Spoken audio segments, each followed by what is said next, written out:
कि this is one step for me but A giant step for Mankind. मेरे लिए ये एक कदम है, लेकिन ये मानवता के लिए एक बड़ी भारी छलांग है। तो आज उस जमाने में जबकि लोग ग्रहों में, सितारों में देख रहे हैं कि कोई नई भूमि कहीं है, क्योंकि जैसा कि आप जानते हैं जो पृथ्वी है वो चंद्रमा के चारों तरफ घूमती है और चंद्रमा सूर्य के चारों तरफ घूमता है। इसकी वजह से ग्रहण वगैरह होते हैं सब। आपकी सारी राजनीतिक यात्रा देश के चारों ओर घूमती रही। हाँ जी हाँ, मेरी राजनीति सेवा की है जी। और विकास की, कि मैं जहाँ भी जाता हूँ, आज यहाँ भी आया हूँ तो उत्तराखंड में क्या विकास हो रहा है उसकी कोई नई कटिंग आई हो, नई सूचना आई हो, तो ये क्षेत्रीय आधार और जो हमारा यूपी का, उत्तर प्रदेश का जो है वो तो हम देख ही रहे थे। आज ही मैं अटल बिहारी वाजपेयी जी की साहस देख के आया हूँ, जो हमारे पुराने बड़े भाई जो यहाँ के रहे हैं उनको देख के आया हूँ। तो मैं अपना रोजाना कोई न कोई विकास का कार्य देखता हूँ ताकि वो बढ़ सकें आगे।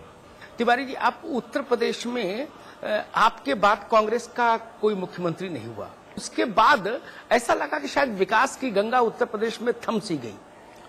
मैं ये नहीं कहूँगा जी, क्योंकि लोग अपने अपने ढंग से विकास के बारे में कोशिश करते हैं। भौगोलिक क्षेत्र यूपी में 5 लगे हुए, उसी में जो यूपी सरकार का, वर्तमान सरकार का जो बुलेटिन है उसी में लिखा हुआ है कि हमारे भौगोलिक क्षेत्र बुंदेलखंड, पश्चिमी उत्तर प्रदेश, अवध और पूर्वांचल, ये प्रदेश के हिस्से हैं बड़े।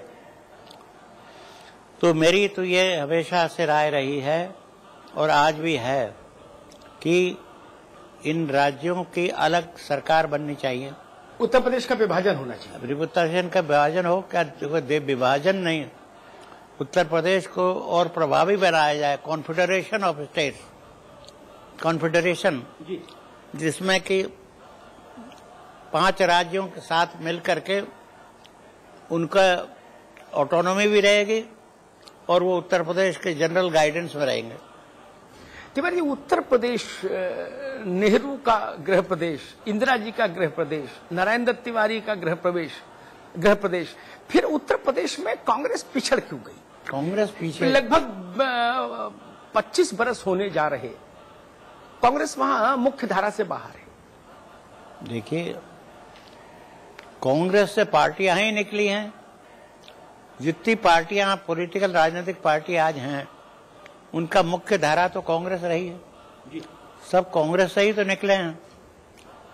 तो महात्मा गांधी की प्रेरणा, जवाहरलाल नेहरू जी की अंतर प्रेरणा, मौलाना आजाद, पंडित गोविंद बल्लभ पंत और ये अटल बिहारी वाजपेयी और इन सब लोगों ने अलग अलग मिलके भी पार्लियामेंट के जिस तरह चलाया और जिस तरह से उन्होंने कानून पास किए, उनके जरिए ही तो आज संविधान डॉक्टर अंबेडकर का बनाया हुआ, आज डॉक्टर अंबेडकर यूनिवर्सिटी यहाँ बनी हुई है।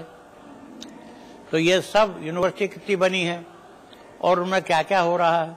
अभी मैं बातचीत कर रहा था कि जो हमने ग्लोबल यूनिवर्सिटी बनाई है देहरादून में, उसमें अब जापानी पढ़ाई जा रही है, स्पेनिश पढ़ाई रहे हैं, पोर्चुगीज, ब्राजीलियन में पोर्चुगीज पढ़ाई जाती है। तो जो मेजर भाषा है दुनिया की वो देहरादून की ग्लोबल यूनिवर्सिटी में पढ़ाए जा रहे हैं। उनके जो वाइस चांसलर है उनसे मेरी अभी अभी बातचीत हुई है और चांसलर महोदय अजीज कुरैशी साहब जो है उनसे बात होने जा रही थी। तिवारी जी, मैं उत्तर प्रदेश की बात करूं फिर से, वहां का जो राजनीतिक परिदृश्य रहा उसमें ये इतनी बड़ी राष्ट्रीय पार्टी कांग्रेस क्यों जनता का विश्वास नहीं जीत पाई? फिर उत्तर प्रदेश में कहां कमी रही? तो देखिए, कमी नहीं रही जी। जो अगर समाजवादी पार्टी निकली है तो वो तो कांग्रेस से ही निकली है। जितनी पार्टियां हैं, प्रजा सोशलिस्ट पार्टी बनी, सोशलिस्ट पार्टी बनी, और फिर प्रजा सोशलिस्ट पार्टी के भी हिस्से हुए। अलग अलग तमाम जितनी धाराएं हैं, मुख्य धारा तो कांग्रेस ही थे, महात्मा गांधी थे, राष्ट्रपिता कहलाते हैं महात्मा गांधी। आपकी नजर से कांग्रेस को और क्या करना चाहिए उत्तर प्रदेश में पुनर्जीवित होने के लिए, फिर से ताकतवर होने के लिए? आपका इतना लंबा अनुभव है जी। ये अनुभव केवल कांग्रेस के ही लिए नहीं है, ये राजनीतिक अनुभव यहाँ की राजनीति को विकासोन्मुख जी, विकासमुखी बनाने का है। कोई पार्टी यहाँ आए, सब विकास की तरफ जाए, विकास की ओर आए। ये मेरा, चाहे उत्तराखंड हो, चाहे उत्तर प्रदेश हो, चाहे भारत सारा हो, मेरा यही दृष्टिकोण है। लेकिन आपको लगता है कि विकास की राजनीति हो रही है इस वक्त, या जाति की राजनीति दिखती है? देखिए, जाति की राजनीति को मोड़ा जाए तो विकास की राजनीति की तरफ जाए। हर जाति जो बन रही है वो विकास तो करे, हर जाति के नाम पर चाहे वो अपना राजनीति हो रही है, ठीक है, लेकिन वो हो विकास परक। अगर विकास की तरफ जाती है, केवल जाति के बारे में सोचा है, ये काफी नहीं है। जाति को विकास परक, और जहां जहां वो लोग हैं उस जाति के या उपजाति के, वो विकास की तरफ ध्यान दें। अपने गांव के, अपने नगरों के, अपने मोहल्लों के, जहां भी है वो विकास परक हो, सोच विकास परक हो। लोगों ने ये कहा, जब आप अभी पिछले दिनों लखनऊ में प्रवास कर रहे थे, कि मुलायम सिंह यादव और पंडित नारायण दत्त तिवारी पॉलिटिकली नजदीक आ रहे हैं। नजदीक तो हम हर विकास के मामले में हैं जी। मुलायम सिंह जी हमारे छोटे भाई हैं, अखिलेश भतीजे के बराबर हैं, तो हमारा तो व्यक्तिगत संबंध इस नाते का है। और हम जो विकास की बात होती है उसमें हर एक का सहयोग करते हैं, चाहे और देते हैं और लेने की बात भी करते हैं। तो जो भी विकास की बात हो उसके लिए हम तैयार रहते हैं। जैसा मैंने आपको बताया, इतना बड़ा वॉलमार्ट आप गए हैं जी, तो जरा एक बार हो आइए, फिर देखिए कि दामों में क्या असर पड़ा उसका। वॉलमार्ट में जो बाहर चीज मिलती है विदेश में, वो यहाँ की कीमत पर यहाँ मिलती है। लेकिन मुलायम सिंह यादव जी की पार्टी तो एफडीआई के खिलाफ है। नहीं, उनकी बात उन्होंने खिलाफ नहीं है, उन्होंने वॉकआउट किया था। उन्होंने वॉकआउट किया जिसकी वजह से कांग्रेस को पास करने में आसानी हुई। ये जानबूझ के नहीं किया गया, लेकिन ऐसा हो गया कि जिससे उनको ये मालूम था कि इससे एफडीआई, फॉरेन डायरेक्ट इन्वेस्टमेंट को मदद मिलेगी, और ये एक पहलू बड़ा माना जाता है, जिसकी वजह से आज लखनऊ को ही सबसे बड़ा फायदा मिल रहा है, इतना बड़ा वॉलमार्ट बना हुआ है। तिवारी जी, अभी पिछले दिनों आपकी कांग्रेस अध्यक्षा से मुलाकात हुई, उन्होंने क्या आपसे कांग्रेस के संगठन के लिए आपके अनुभव का लाभ लेने की कुछ बात की, कुछ सुझाव मांगे आपसे? उनके भेंट करने गया था, भेंट की है, क्योंकि पुराना मेरा संबंध रहा है कांग्रेस से, और सभी पार्टियां जैसे मैंने कहा कांग्रेस से ही निकली हैं, तो मैं कांग्रेस में जरूर उनके भेंट की थी, और उनको सुझाव भी दिए मैंने कि जिससे कि जिन पर कि वो विचार करें, और विचार करेंगे भी वो। लेकिन अभी 4 दिन हुए तो बात ही हुई है। जी तिवारी जी, मुख्य रूप से क्या चीजें हैं जो करना चाहिए कांग्रेस को अपने को रिजुवनेट करने के लिए? कांग्रेस की सक्रिय सदस्यता है। सक्रिय सदस्य जो बनते हैं वही ऑफिस बेरर हो सकते हैं जी। तो जो सक्रिय सदस्य हैं उनको सक्रिय बनाना है, यानी उनको ट्रेनिंग कैंप उनके होने चाहिए, सेमिनार होना चाहिए उनका। जो सक्रिय हैं, खाली सक्रिय 100 मेंबर बना दिए, 25 मेंबर बना दिए, 50 मेंबर, तो 1000 बना दिए, तो पदाधिकारी हो गए। लेकिन जो कांग्रेस के मूल उद्देश्य हैं प्रजातांत्रिक समाजवाद के, लिखा हुआ है उसमें, कांग्रेस के उसमें जी।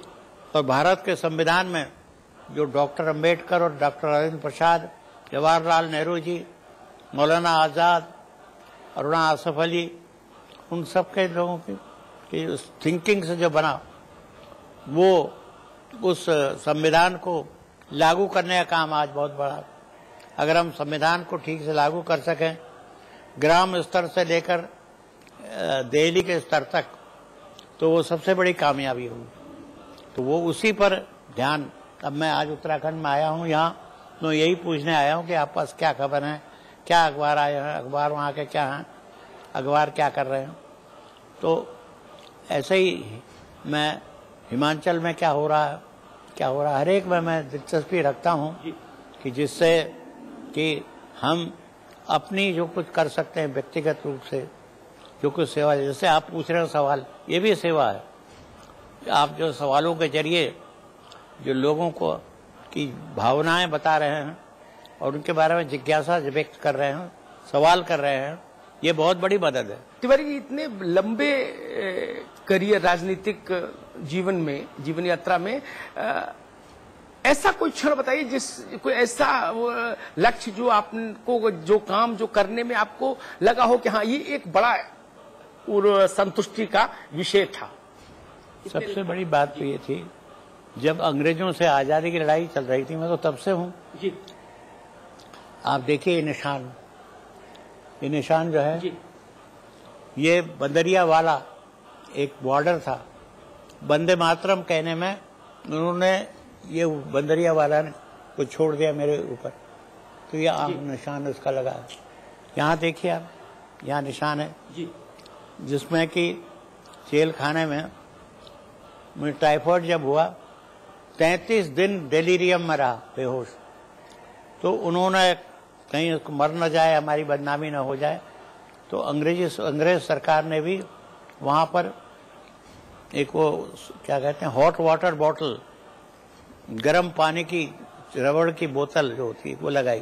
तिवारी, यहाँ मैं आपको रोकूंगा, वक्त एक छोटे से ब्रेक का, आप कहीं मत जाइएगा। हम यूं गए और फिर यूं वापस आए और उसके बाद फिर बातचीत आगे बढ़ाएंगे श्री नारायण दत्त तिवारी के साथ।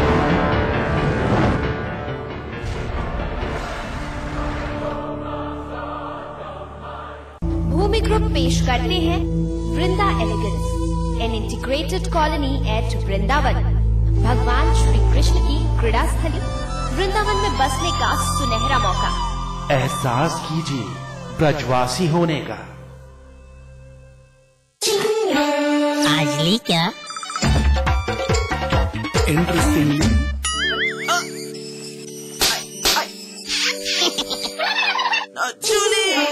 रिफ्रेशिंग मिनी गम। आज ली क्या? रन बरसाने वाली वंडरफुल बल्लेबाजी, विकेट गिराने वाली विकेट गेंदबाजी, ड्रामेबाजों की ड्रामेबाजी, बाउंड्री लाइन के कैच और हार्ट बीट बढ़ाने वाले मैच। देखिए जंपिंग जापान, थंपिंग थबांग IPL, सिर्फ समाचार 10 पर। इसमें टेस्ट है, तंबाकू नहीं। आप भी आजमाइए रजनीगंधा। रजनीगंधा।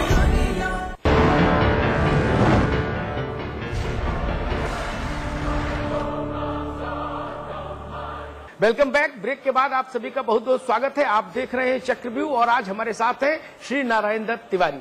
तिवारी जी, मैं एक सवाल और मेरे जहन में बार बार कौंध रहा है।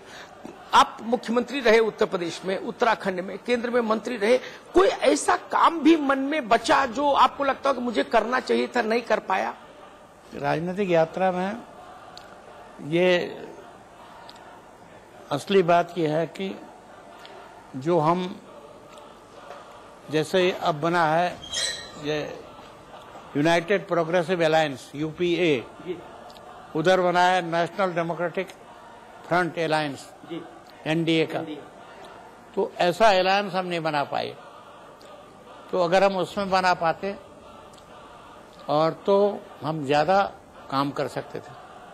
तिवारी जी, बार बार कहा जाता है कि नरसिंह राव जी जब प्रधानमंत्री बने उस समय अगर नारायण दत्त तिवारी नैनीताल से जीत कर आए होते तो शायद हिंदुस्तान के प्रधानमंत्री होते। एक बड़ा तबका है जो इस बात को कहता है। आपको इसका कभी अफसोस हुआ क्या? नहीं, अफसोस तो नहीं हुआ, लेकिन ये तो एक इतिहास का एक सत्य था कि मैं बहेड़ी उन दिनों इस क्षेत्र का अंग था, बहेड़ी बरेली जिले का। जी। और उसमें हज जाने वाले हाजियों की चलती थोड़ी बहुत। तो जब दिलीप कुमार गए वहाँ हमारे साथ, तो 1 लाख से ज़्यादा भीड़ थी वहाँ पर। ऐसा लगता था कि स्वीप करेगी कांग्रेस।